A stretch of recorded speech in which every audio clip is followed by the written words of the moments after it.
The US is paying for Europe's protection, then loses billions on trade.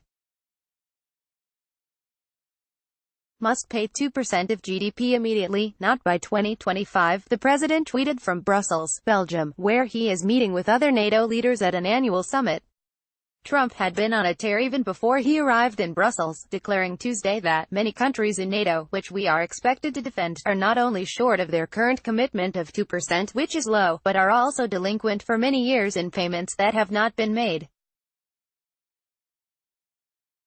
Will they reimburse the U.S.? Again and again, Trump has pushed the idea that allies in the North Atlantic Treaty Organization owe the U.S. money. That's not how alliance funding works. Here's how it does. NATO was formed after World War II on the principle of collective defense. An attack on one or more members is considered an attack against all. It's been invoked only once, to help the U.S. after the September 11 terrorist attacks. For collective defense to work, the 29 members have to keep their armed forces in good shape, so NATO sets an official target on how much they should spend, which they call a guideline. That stands at 2% of GDP. There is no penalty for not meeting the 2% target. Each country decides how much it is going to spend and what it will spend on.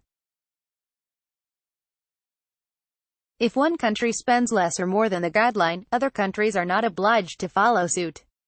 And despite Trump's repeated suggestion that NATO members owe the U.S., members do not pay each other.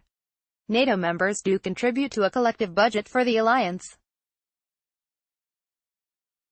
There's a civilian budget of about $286 million for 2018, used mainly to fund the NATO headquarters in Belgium and its administration.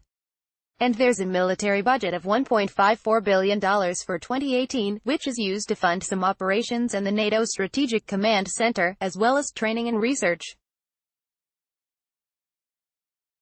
That is a fraction compared with overall spending on defense by member countries, which NATO estimates will total more than $936 billion in 2018. There is also a joint budget for the NATO Security Investment Program, which covers major construction and command and control system investments.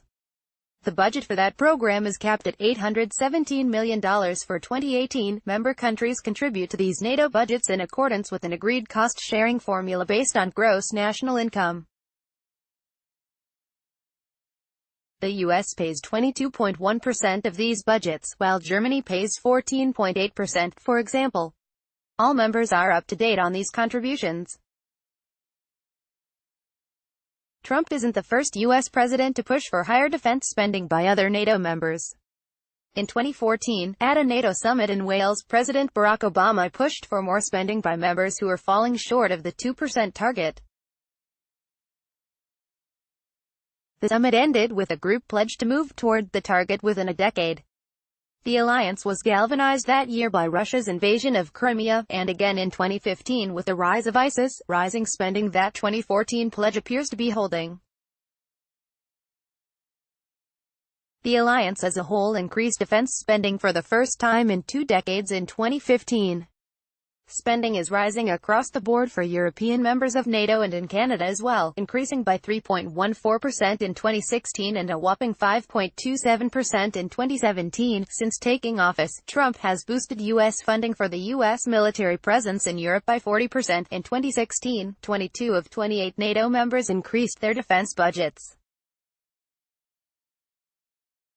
Last year, after Montenegro became the newest member, 28 out of the 29 alliance members, all but Canada, increased their defense spending again, boosting it by 1.8% or $17 billion. Right now, only 5 NATO members are expected to meet the 2% target by the end of 2018, the US, Greece, Estonia, the UK and Latvia. Another 3, Poland, Lithuania and Romania, don't quite meet the 2%, but NATO expects them to within the year. The remaining 21 are lagging, although most have increased spending. Germany, which came in for Trump's special ire this summit, is set to spend 1.24% of its GDP on defense in 2018. France is at 1.81% of GDP and Spain is spending 0.93%, while tiny Luxembourg, which had fewer than 1,000 troops in its military last year, is set to spend 0.55% of its GDP on defense in 2018. Belgium, which hosts NATO, is on track to spend 0.93% of its GDP for this year. CNN's Ivana Kotasova, Nick Robertson and Angela Dewan contributed to this report.